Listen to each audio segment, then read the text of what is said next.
ॐ नमः शिवाय। शिवजी सदा सहाय।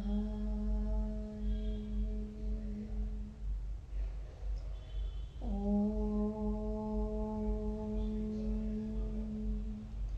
नमः शिवाय। गुरुजी सदा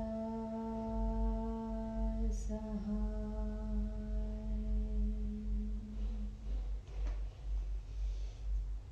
जय गुरुजी। अथ श्री शिव महापुराणे द्वितीयायां रुद्रसंहितायां तृतीय पार्वती खंड अथ चतुष्चत्वारिंशो अध्यायः। ब्रह्मोवाच संज्ञालब्ध्वा ततः सा च मेनशैलप्रिया सती विललापाति संक्षुब्धा तिरस्कारमथाकरोत्। तत्र तावस्त्वपुत्रान् च निनिन्द स्खलिता मुहुः। प्रथमं सा ततः पुत्रीं कथयामास दुर्वचः। मेनोवाच मुने पुरा त्वया प्रोक्तं वरिष्यति शिवा शिवम्। पश्चाद्विमवतः कृत्यं पूजार्थविनिवेशितं। ततो दृष्ट्वं फलं सत्यं विपरीतमनर्थकं। मुनेदमाहं दुर्बुद्धे सर्वथा वञ्चिता त्वया। पुनस्तया तपस्तप्तं दुष्करं मुनिभिश्च यत् तस्य लब्धं फलं होत्तपश्यतां दुःखादयकम्। किं करोमि क गच्छामि को मे दुःखं व्यपोहताम्। कुलादिकं विनष्टं मे विहतं जीवितं मम। क गता ऋषयो दिव्याः श्मश्रूणि त्रोट्याम्यहम्। तपस्विनी च या पत्नी साधुर्ता स्वयमागता। केशाश्चैवापराधेन सर्वनष्टं ममाधुना। इत्युक्त्वा वीक्ष्य च सुताम् उवाच वचनं कटु। किं कृतं ते सुते दुष्टे कर्म दुःखकरं मम। हेम दत्त्वा त्वया नीतः काचो वै दुष्टया स्वयं। हित्वा तु चन्दनं भूयो लेपितः कर्दमत्स्वया। हम समुदय काको वै गृहीतो हस्तपञ्जरे। हित्वा ब्रह्म जलं दूरे पीतं कूपोदकं त्वया। सूर्य हित्वा तु खद्योतो गृहीतो यत्नतः स्वया। तण्डुलांश्च तथा हित्वा कृतं वै तुषभक्षणं। प्रक्षिप्याजं तथा तैलं कारण्डं भूतमादरात्। सिंहसेवां तथा मुक्त्वा शृगालं सेवितः स्वया। ब्रह्मविद्यां तथा मुक्त्वा गुगाथा च श्रुता त्वया। गृहे यज्ञविभूतिं हि दूरीकृत्य समङ्गलां। गृहीतश्च चिताभस्म त्वया पुत्रीममङ्गलम्। सर्वान् देववरान् त्यक्त्वा विश्वादीन् परमेश्वरान्। कृतं त्वया कुबुद्धया वैशिर्वाथ तप ईदृशं। दिक्त्वं च तव बुद्धिश्च दिग्रूपं चरितं तव। धिक्चोपदेशकर्त्रं दिक्सख्यावपि ते तथा। आवां च दिक् तथा पुत्री यो ते जन्म प्रवर्तको। दिक्ते नारदबुद्धिश्च सप्तर्षिष्व कुबुद्धिदान्। दिक्कुलं दिक्क्रियादाक्ष्यं सर्वद्विज्ञकृतं त्वया। गृहं तु दुःखितं त्वेतन्मरणं तु ममेव हि। पर्वतानामयं राजा नायतु निकटे मम। सप्तर्षयः स्वयं नैव दर्शयन्तु मुखं मम। साधितं किश्च सर्वैस्तु मिलित्वा दातितं कुलम्। वन्द्याहं न कथं जाता गर्भो न गलितः कथम्। अथो न वा मृता चाहं पुत्रिका न वृता कथं राक्षसादेह कथं नो वा भक्षिता गगने पुनः छेदयामि शिरस्तेध किं करोमि कलेवरे त्यक्त्वा त्वां च कुतो यायां हा हा मे जीवितं हतं ब्रह्म उवाच इत्युक्त्वा पतिता सा च मेना भूमौ विमूर्छिता व्याकुला शोकरोषाधेर्न गता भर्तुसन्निधौ हाहाकारो महानासीत् तस्मिन् काले मुनीश्वर सर्वे समागतास्तत्र क्रमात्तस्तन्निधोऽसुरः पुरा देवमुने चाह मागतस्तु स्वयं तदा मां दृष्ट्वा त्वं वचस्त्वां तं वै प्रावोच ऋषिसत्तम नारद उवाच यथार्थसुन्दरं रूपं न ज्ञातं ते शिवस्य वै लीलयेदं धृतं रूपं न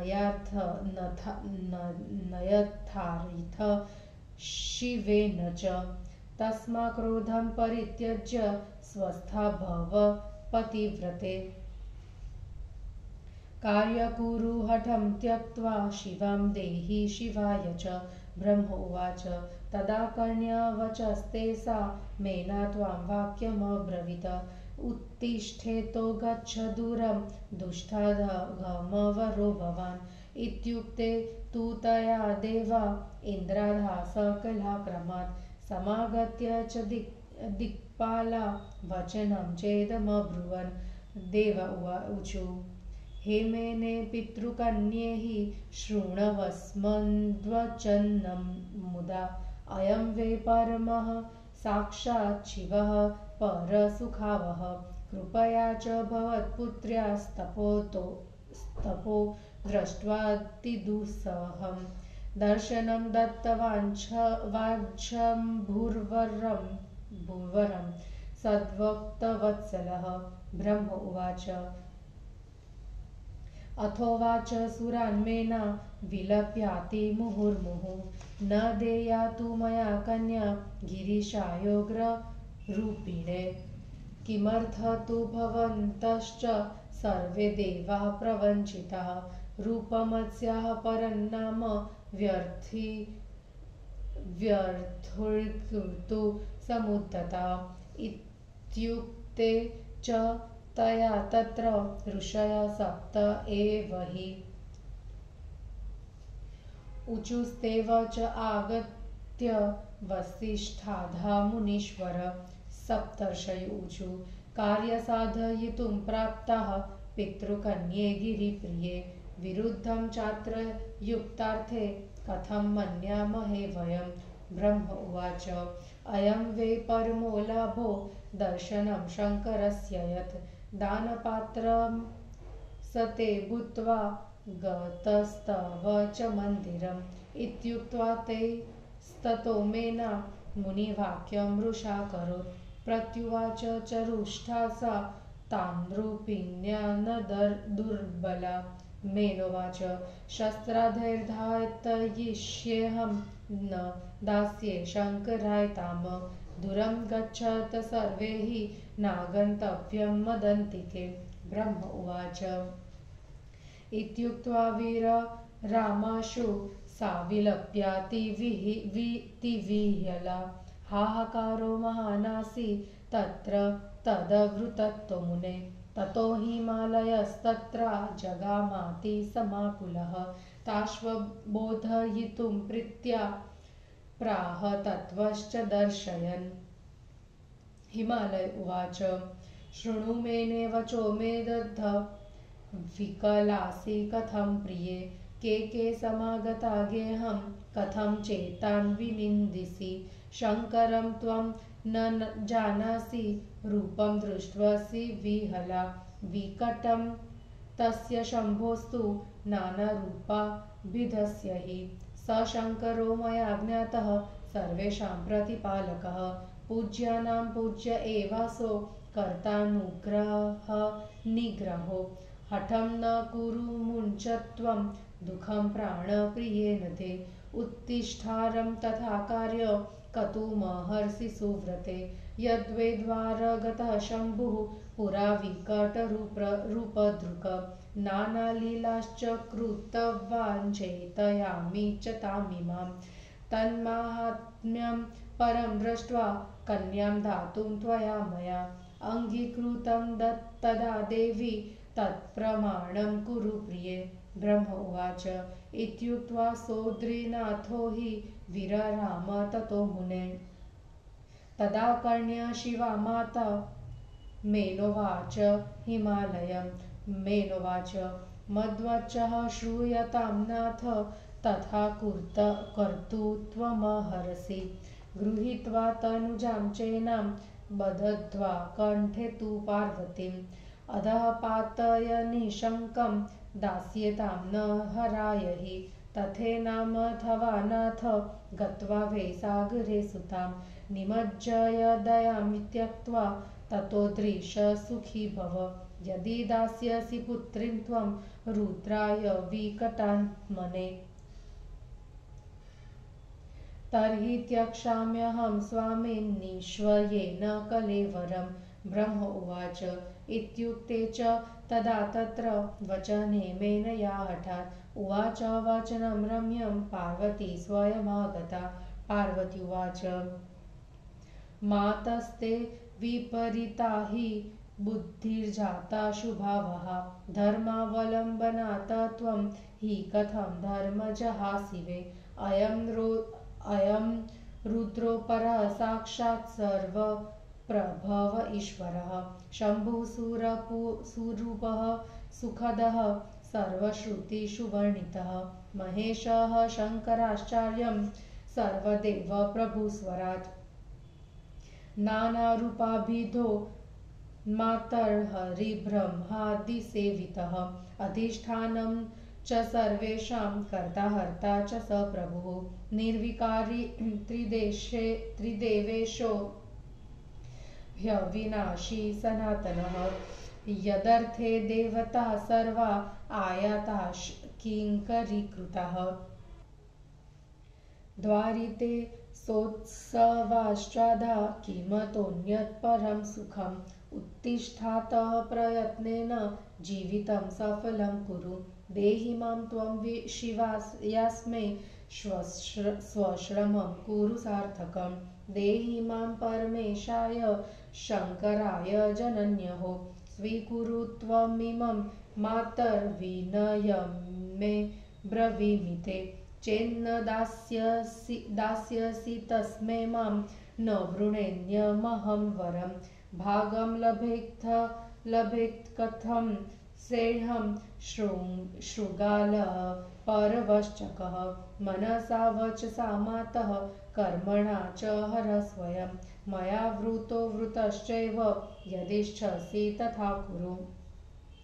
ब्रह्म उवाच इत्याकर्ण्य शिवा वाक्यं मेन शैलेश्वरप्रिया सुविलप्य महाक्रुद्धा गृहीत्वा तत्कलेवरं मुष्टिभिः कर्पूरेष्वेव दन्तैर्दर्शयति च सा तायामास तां पुत्रीं विहलातिरुषान्विता ये तत्र ऋषयस्तात त्वदाधाश्वापरे मुने तद्वस्तात् तां परिच्छिद्य निन्युर्दुरतरं ततः तान् वे तथा विधान् दृष्ट्वा भर्त्सयित्वा पुनः पुनः उवाच श्रावयन्ती सा दुर्वचो निखिलान् पुनः मेनोवाच किमेनां हि करिष्येऽहं दुष्टाग्रहवतीं शिवां दास्याम्यस्ये गरं तीव्रं कूपे क्षेप्यामि वा ध्रुवं छेत्स्यामि कालिमथवा शस्त्रास्त्रैर्भूरि खण्डशः निमज्जयिष्ये वासिन्ध्यो स्वसुतां पार्वतीं खलु अथवा स्वशरीरं हि त्यक्ष्याम्याश्वन्यथा ध्रुवं न दास्ये शम्भवे कन्यां दुर्गाविकटरूपिणे वरोऽयं कीदृशो भीमो नया लब्धश्च दुष्टया कारितश्वोपहासो मे गिरेष्वापि कुलस्य हि न माता न पिता भ्राता न बन्धुर्गोत्रजोऽपिः नो सुरूपं न चातुर्यं न गृहं वास्य किञ्चन न वस्त्रं नाप्यलङ्कारः सहाया केऽपि तस्य न वाहनं न शुभं हस्य न वयो न धनं तथा न पावित्र्यं न विद्या च कीदृशकाय आर्तिदः किं विलोक्य मया पुत्री देयास्मे स्यात् सुमङ्गला ब्रह्मोवाच इत्यादि सुविलप्याथ बहुशो मेनका तदा रुरोदोश्चैर्मुने सा हि दुःखशोकपरिप्लुता अथाहं द्रुतमागत्य कथय मेनकां च ताम् शिवतत्त्वं च परमं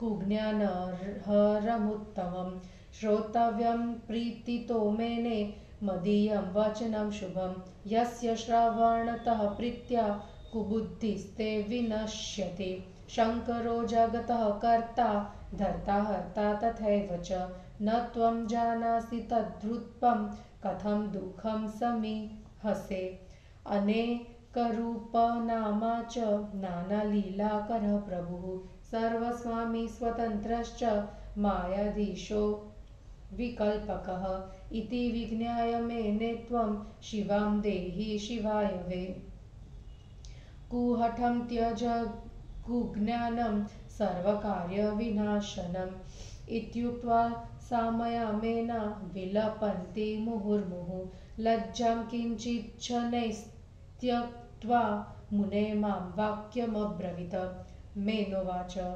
किमर्थं तु भवान् ब्रह्मन् रूपमस्य महावरं व्यर्थीकरोति किमियं हन्यतां न स्वयं शिवा न वक्तव्यं च भवता शिवाय प्रतिदीयतां न दास्येऽहं शिवायैनां स्वतुतां प्राणवल्लभाम् ब्रह्मोवाच इत्युक्ते तु तदा सिद्धः सनकाद्धा महामुने समागत्य महाप्रीत्या वचनं हीदमब्रुवन् सिद्ध्वा ऊचु अयं वै परमः साक्षात् शिवः परसुखावः कृपया च भवत्पुत्रे दर्शनं दत्तवान् ध्रुवः ब्रह्मोवाच अथोवाच तु तां मेना विलप्य च मुहुर्मुहुः न देया तु मया सम्पद्गिरीशायोग्ररूपिणे किमर्थं तु भवन्तश्च सर्वे सिद्धा प्रपश्चिनः रूपमस्याः परं नाम व्यर्थकीर्तुः समुद्धतः इत्युक्ते च तया तत्र मुनेऽहं चकितो भवम सर्वे विस्मयमापन्ना देवसिद्धर्षिमानवाः एतस्मिन् समये तस्या हठं श्रुत्वा दृढं महद् द्रुतं शिवप्रियो विष्णुः समागत्याब्रवीदिदं विष्णुरुवाच पितॄणां च प्रिया पुत्री मानसी गुणसंयुता पत्नी हिमवतः साक्षात् ब्रह्मणः कुलमुत्तमं सहायास्तादृशा लोके धन्यः सि वदामि किं धर्मस्याधारभूतासि कथं धर्मजहासि हि दैवेश्वऋषिभिश्चैव ब्रह्मणा वा मया तथा विरुद्धं कथ्यते किं नु त्वयैव सुविचार्यतां शिवं त्वं न च जानासि निर्गुणः सगुणः स हि विरूपः स सुरोऽपि हि सर्वसेव्यः सतां गतिः तेनैव निर्मिता देवी मूलप्रकृतिरीश्वरी तत्पार्श्वे च तदा तेन निर्मितः पुरुषोत्तमः ताभ्यां चाहं तथा ब्रह्मा ततश्च गुणरूपतः अवतीर्य स्वयं रुद्रो लोकानां हितकारकः तत्तो वेदास्तथा देवा यत्विच्चित्तदृश्यते जगत् स्थावरं जगमं चैव तत्सर्वशङ्कराद्भुत तद्रूपं वर्णितं केन ज्ञायते केन वा पुनः मया च ब्रह्मणा यस्य हर्तो लब्धश्च नैव हि आब्रह्मस्तम्पर्यन्तं यक्तिचित्तदृश्यते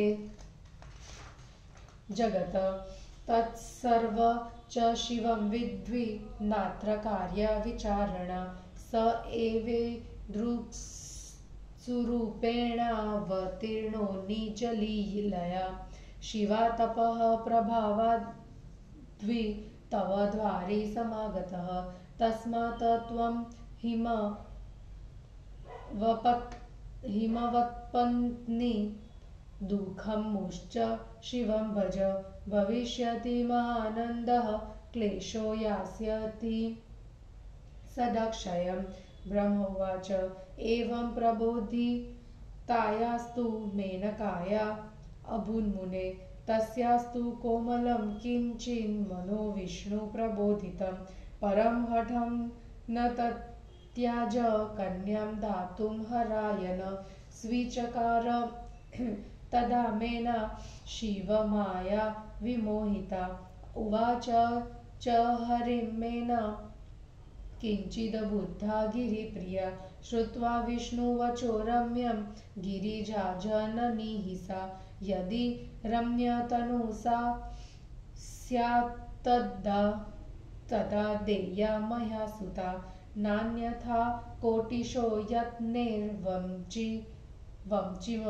सत्यं दृढं वचः इत्युक्त्वा वचनं मेना तूष्णीमास दृढव्रता शिवेच्छा प्रेरिता धन्या तथा याखिलमोहिनी इति श्री शिवमहापुराणे द्वितीयायां रुद्रसंहितायां तृतीय पार्वतीखण्डे मेना प्रबोधवर्णनो नाम 44वां हिंदी अनुवाद। ब्रह्मा जी ने कहा, हिमालय की स्त्री मेना होश में आकर विलाप करती हुई तिरस्कार करने लगी। उसने पहले व्याकुल होकर अपने पुत्रों की निंदा की, फिर अपनी पुत्री को दुर्वचन कहने लगी। मेना ने कहा, हे मुनि, तुमने पहले कहा था कि शिवा शिवजी का वरण करेगी। तभी हिमालय ने उसे पूजा करने में लगाया। उसका यह अनर्थकारी फल देगा। दुर्बुद्धि, अधम मुनि, तुमने मुझे पूर्ण रूप से ठग लिया। फिर उसने मुनियों से भी कठोर तप किया। उसका फल यह मिला जो देखने वालों को भी दुख दे रहा है। मैं क्या करूं? कहाँ जाऊं? कौन मेरे दुख को दूर करेगा? मेरा कुल आदि तथा जीवन का भी विनाश हो गया। कहाँ गए वे दिव्य ऋषि? उनकी दाढ़ी मोछ उखाड़ डालो। वह धूर्त अरुंधति कहाँ गई जो यहाँ स्वयं आई थी? किनके अपराध से आज मेरा सब कुछ नष्ट हो गया। इतना कहकर उसने अपनी कन्या से कठोर वचन कहे। अरे दुष्ट कन्या, तूने मुझे कष्ट देने वाला यह कार्य क्यों किया? सुवर्ण देकर अरे दुष्ट तू कांच ले आई। सुवर्ण देकर अरे दुष्ट तू कांच ले आई। चंदन को छोड़कर तूने किच्चड़ पोत लिया। हंस को उड़ाकर तूने कौवे को पाल लिया। तूने ब्रह्मजल को छोड़कर कुएं का पानी पी लिया। सूर्य को त्याग कर तूने प्रयत्न करके जुगनू को प्राप्त किया। चावलों को छोड़कर तू भूसी खाने लगी। घी फेंक कर तूने केथ के बीजों का तेल आदर से ग्रहण किया। सिंह की सेवा करना छोड़कर तूने सियार पर की सेवा की। ब्रह्मा विद्या को छोड़कर नीच कथा तूने सुनी। घर में यज्ञ संबंधी भस्म को छोड़कर अमंगल कारक चिता भस्म को तूने ग्रहण किया। विष्णु आदि श्रेष्ठ देवताओं को छोड़कर तुमने दुर्बुद्धि से शिव को पाने के लिए इतना कठिन तप किया। तुझे मेरी बुद्धि को, तेरे रूप को, तेरे चरित्र को, तेरे उपदेश को तथा सखियों को धिक्कार है। हे पुत्री, जिन्होंने तुझे जन्म दिया, ऐसे हम दोनों को भी धिक्कार है। हे नारद, तुम्हारी बुद्धि को और हमें कुबुद्धि देने वाले सप्तर्षियों को भी धिक्कार है। कुल को, कार्यकुशलता को तुमने जो किया, उन सबको धिक्कार है। तुमने घर जला डाला, अब मेरा मरना ही शेष है। यह पर्वतों का राजा मेरे पास न आए। सप्तर्षि, मुझे अपना मुख न दिखलाइए। सबने क्या किया? मिलकर मेरे कुल का नाश कर डाला। मैं बांझ क्यों न हुई? मेरा गर्भ गिर क्यों नहीं गया? अथवा मैं या मेरी पुत्री मर क्यों नहीं गए? आकाश में उसे राक्षसों ने क्यों नहीं खा लिया? मैं आज तेरा सिर काट देती हूँ। इस शरीर से क्या लाभ? तुमको छोड़कर मैं कहाँ जाऊं? हाय, मेरा जीवन तो नष्ट हो गया। ब्रह्मा जी ने कहा। इतना कहकर मैना मूर्छित होकर भूमि पर गिर गई। शोक और क्रोध से व्याकुल होकर पति के पास नहीं गई। हे मुनिवर, उस समय बड़ा हाहाकार मच गया। क्रमशः सभी देवता वहां आ गए। हे देवर्षि, सबसे पहले स्वयं मैं ही उसके पास गया। हे मुनिवर, मुझे देखकर तुमने उससे इस प्रकार कहा। नारद जी ने कहा, तुमने शिव जी का वास्तविक सुंदर रूप नहीं देखा है। यह रूप तो उन्होंने लीला से धारण कर रखा था। इसलिए हे पतिव्रते, क्रोध को छोड़कर स्वस्थ हो जाइए। हठ छोड़कर विवाह कार्य कीजिए और शिवा को शिव जी को दीजिए। ब्रह्मा जी ने कहा, तुम्हारे इस वचन को सुनकर मैना ने तुमसे कहा, अरे दुष्ट अधम, तुम उठो, यहाँ से जाओ। इतना उसके कहने पर इंद्र आदि सभी दिक्पालों ने वहां आकर यह कहा। देवताओं ने कहा, हे पितरों की कन्या मैना, प्रसन्न होकर हमारी बातों को सुनो। ये परम साक्षात शिव है, दूसरों को सुख देते हैं। तुम्हारी पुत्री के कठिन तप को देखकर भक्त वत्सल शिव जी ने इसे वर दिया। ब्रह्मा जी ने कहा। उसके बाद मैना ने बहुत विलाप करके देवताओं से कहा, मुझे उस उग्र रूप धारण करने वाले शिव को अपनी कन्या नहीं देनी है। किसी लिए आप सभी देवता प्रपंच में पड़े हैं? किस लिए आप सभी देवता प्रपंच में पड़े हैं? क्या उसके उत्तम रूप को व्यर्थ करना चाहते हैं? हे मुनिवर, उसके ऐसा कहने पर वशिष्ठ आदि सप्तर्षियों ने आकर कहा। सप्तर्षियों ने कहा, हे पितरों की पुत्री, गिरिराज की पत्नी, हम विवाह कराने के लिए आ गए हैं। जो तुमने कहा उसे हम विपरीत कैसे मान सकते हैं? ब्रह्मा जी ने कहा, यह सबसे बड़ा लाभ है। जो शिव जी का दर्शन हो रहा है और दान लेने के लिए तुम्हारे घर वे आए हैं, उनके ऐसा कहने पर मैना ने उनकी बातों को व्यर्थ कर दिया, क्योंकि वह अज्ञानी थी।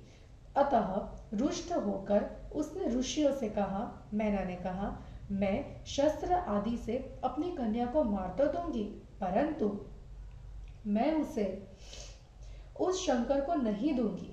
तुम लोग दूर हट जाओ, मेरे पास मत आना। ब्रह्मा जी ने कहा, हे मुनि, इतना कहकर वह चुप हो गई और विलाप करके अत्यंत व्याकुल हो गई। इस समाचार से वहां हाहाकार मच गया। तब हिमालय घबराकर वहां प्रेम से उसे समझाने तथा रहस्य की बात कहने के लिए आए। हिमालय ने कहा, हे प्रिय, मेरी बात सुनो। तुम जाओ, व्याकुल क्यों हो? घर में कौन कौन आए हैं? क्योंकि इनकी निंदा कर रही हो? क्यों इनकी निंदा कर रही हो? तुम शंकर को नहीं जानती हो, केवल उनके एक विकट रूप को देखकर घबरा गई हो। वे तो अनेक रूप धारण करने वाले हैं। उस शिव को मैं जानता हूँ, वे सबके पालनहार है। वे पूज्यों के भी पूज्य है। वे कृपा करने तथा दंड देने की शक्ति वाले हैं। हे पुण्य चरित्र वाली प्राण प्रिय, हठ न करो। दुख को छोड़ो। हे सुंदर व्रत वाली, तुम शीघ्र उठो और कार्य करो। यदि शिवजी विकट रूप धारण कर द्वार पर आए हैं तो अनेक लीलाओं को करने वाले वे तुम्हें चिढ़ा रहे होंगे। उनके उत्तम महात्म्य को देखकर हम दोनों ने कन्यादान करना स्वीकार किया था। हे प्रिया, अब तुम तदनुसार करो। ब्रह्मा जी ने कहा। हे मुने, इतना कहकर गिरिराज चुप हो गए। वह सुनकर शिवा माता मैना ने हिमालय से कहा। मैना ने कहा, हे नाथ, मेरी बात सुनकर आप वैसा कीजिए जैसा मैं कह रही हूँ। गले में बांधकर इस पार्वती को नीचे गिरा दो। मैं इसे उस हर को नहीं दूंगी, अथवा हे नाथ, इसे समुद्र में दया छोड़कर डुबा दे। उसी के बाद हे गिरिराज, आप सुखी होंगे। हे स्वामी, यदि आप उस विकट आत्मा वाले शिव को पुत्री देंगे तो मैं निश्चय पूर्वक मर जाऊंगी। ब्रह्मा जी ने कहा। जब उस प्रकार मैना ने हठ के साथ उक्त बातें कही, तब पार्वती ने स्वयं वहां आकर मनोहर बातें कही। पार्वती ने कहा, हे माता जी, आपकी बुद्धि विपरीत तथा अमंगलकारी हो गई है। आप सदा धर्म का सहार लेती थी, आज धर्म को कैसे छोड़ रही है? ये रुद्र परम प्रभु साक्षात सबके ईश्वर है। सभी वेदों में वर्णित शिव जी स्वरूप तथा सुखद है। वे शंकर महेश है, सभी देवताओं के स्वामी, स्वयं प्रकाशमान, नाना रूपों को धारण करने वाले हैं। हे माता, ब्रह्मा विष्णु भी इनकी सेवा करते हैं। ये ही सबके मूल अधिष्ठान है। कर्ता तथा हर्ता भी यही है। वे विकार से रहित तीनों देवों के स्वामी, अविनाशी और सनातन है, जिनके लिए सभी देवता सेवक की भांति यह तुम्हारे दरवाजे पर आए मुझे परम इष्ट शंकर को दो। हे माता, मैं तुमसे कह रही हूँ, तुम मेरी इस प्रार्थना को स्वीकार करो। यदि तुम मुझे शिव जी को नहीं दोगी तो मैं दूसरे का वरण नहीं करूंगी। सिंह के भाग को धूर्त सियार नहीं पा सकता। हे माता, मैंने स्वयं मन, वचन, कर्म से शिव का पति रूप से वरण कर लिया है। अब तुम्हारी जैसी इच्छा हो वैसा करो। ब्रह्मा जी ने कहा। इस प्रकार पार्वती के वचन को सुनकर गिरिराज की पत्नी मैना अत्यंत विलाप करते क्रुद्ध होकर उसे पकड़कर मुट्ठियों तथा कुहनियों से दांतों को पीसती हुई अत्यंत क्रोध में आकर अपनी पुत्री को पीटने लगी। हे मुनि, वहां पर तुम्हारे जैसे जो मुनि थे वे मैना के हाथ से उसे छुड़ाकर दूर ले गए। ऐसा करते हुए ऋषियों को देखकर बार बार उनकी निंदा कर उन्हें सुनाती हुई गालियां देने लगी। मैना ने कहा, इस दुष्ट आग्रह वाली शिवा के लिए मैं क्या कर सकती हूँ? या तो इसे तेज विष दे दूंगी, या कुएं में फेंक दूंगी, या इस काली को शस्त्र अस्त्रों में से काट डालूंगी, या इस अपनी पुत्री पार्वती को समुद्र में डुबा दूंगी। नहीं तो मैं अपने शरीर का त्याग कर दूंगी, परंतु उस विकट रूप वाले शंभु को अपनी कन्या दुर्गा नहीं दूंगी। उस दुष्टा ने कैसा भयंकर वर पाया, इसने तो मेरा और हिमालय के कुल का उपहास कर दिया। इसके माता पिता भाई बंधु न गोत्रज ही कोई है, न घर, न रूप, न चतुरता, न वस्त्र, न अलंकार, न कोई सहायक, न इच्छा वाहन, न अवस्था और न धन, न विद्या, न पवित्रता है। इसका शरीर कैसा है, दूसरे को कष्ट देने वाला। मैं क्या देखकर अपनी सुमंगला पुत्री को इसे दे दूं? ब्रह्मा जी ने कहा। उस समय मेनका इस प्रकार बहुत विलाप कर दुख और शोक से व्याप्त होकर जोर से रोने लगी। उसके बाद अज्ञान नाशक परम शिव तत्व का वर्णन मैंने जल्दी आकर उस मैना को किया। ब्रह्मा जी ने कहा, हे मैना, मेरे शुभ वचनों को तुम प्रेम से सुनो, जिसे सुनने से तुम्हारी दुर्बुद्धि का नाश हो जाएगा। शिवजी संसार के सृष्टिकर्ता, पालनकर्ता तथा विनाशकर्ता है। तुम अनेक रूप को नहीं जानती हो, फिर क्यों दुखी हो रही हो? उनके अनेक रूप तथा अनेक नाम है। वे प्रभु लीला किया करते हैं। वे सबके स्वामी, माया के अधीश है और स्वयं अविकल्प है। हे मैना, ऐसा सोचकर तुम सब कार्य का विनाश करने वाले अज्ञान पूर्ण अपने हट को छोड़कर शिवजी को शिवा दे दो। मेरे ऐसा कहने पर बार बार विलाप करती हुई लज्जा को छोड़कर हे मुने मुझसे कुछ कहने लगी। मैना ने कहा, हे ब्रह्मा जी, इसके इस उत्तम रूप को क्यों आप व्यर्थ कर रहे हैं? इससे तो अच्छा है कि इस शिवा को स्वयं आप न मार दे। आप फिर मत कहिए इसे शिवजी को दो और न मैं अपनी इस प्राणप्रिय कन्या को शिवजी को दूंगी। ब्रह्मा जी ने कहा, हे मुनिवर, उसके इतना कहने से सनक आदि सिद्धों ने वहां आकर यह कहा। सिद्धों ने कहा, इन सबको सुख देने वाले भगवान शिव ने कृपा करके आपकी कन्या को दर्शन दिया। ब्रह्मा जी ने कहा, फिर बार बार विलाप करके मैना ने उस सिद्धों से कहा, उस भयानक स्वरूप वाले शिव को मैं अपनी कन्या नहीं दूंगी। आप सब प्रपंच वाले सिद्ध इसके रूप को व्यर्थ करने के लिए क्यों पड़े हैं? हे मुनि, उसके ऐसा कहने पर मैं देवता, सिद्ध, ऋषि तथा मनुष्य सभी चकित हो गए। उसी समय उसके उस हठ को सुनकर शीघ्र ही शिव प्रिय विष्णु भगवान वहां आकर कहने लगे। विष्णु जी ने कहा, तुम पितरों की मानसी प्रिय पुत्री तथा गुणवती हो, हिमालय की पत्नी हो और तुम्हारा उत्तम ब्रह्मकुल है। तदनुरूप लोक में तुम्हारे सहायक है। तुम धन्य हो। मैं तुमसे क्या कहूँ? तुम धर्म की आधार हो, फिर धर्म को क्यों छोड़ रही हो? देवता, ऋषि, ब्रह्मा अथवा मैंने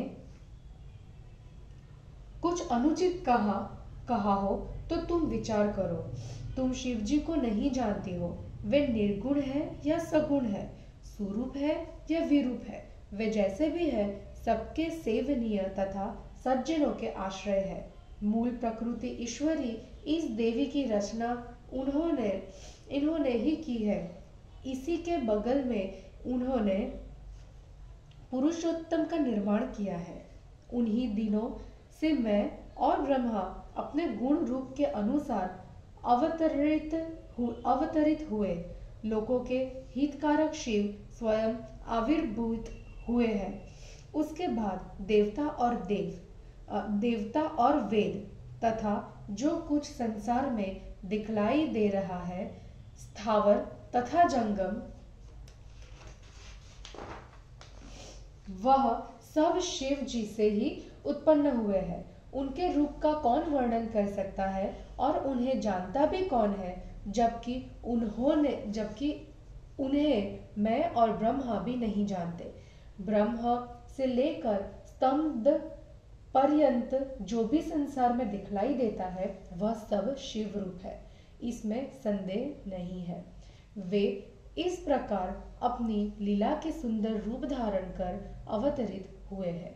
आज वे शिवा के तपह प्रभाव से ही तुम्हारे द्वार पर आए हैं।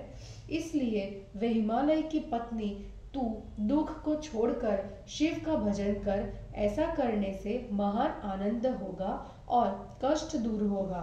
ब्रह्मा जी ने कहा, हे मुनि, विष्णु के समझाने पर मैना का मन पहले ही अपेक्षा कुछ कोमल हुआ, किंतु शिव जी को कन्या न देने वाला हठ उसने नहीं छोड़ा, क्योंकि वह शिव जी की माया से मोहित थी। हिमालय की पत्नी तथा गिरिजा की माता मैना ने विष्णु की बात को सुनकर उनसे कुछ कहा, यदि शिवजी सुंदर रूप धारण कर ले तो मैं उन्हें अपनी कन्या दे दूंगी, नहीं तो करोड़ों प्रयत्न करने पर भी मैं अपनी कन्या नहीं दूंगी। यह मेरा दृढ़ वचन है। ब्रह्मा जी ने कहा, दृढ़ प्रतिज्ञा। मैना इतना कहकर चुप हो गए, क्योंकि वह तीनों लोगों को मोहित करने वाली शिव माया से प्रेरित थी। और इस प्रकार शिव महापुराण में मेना प्रबोधन वर्णन नामक 44वां अध्याय समाप्त हुआ। जय गुरु जी।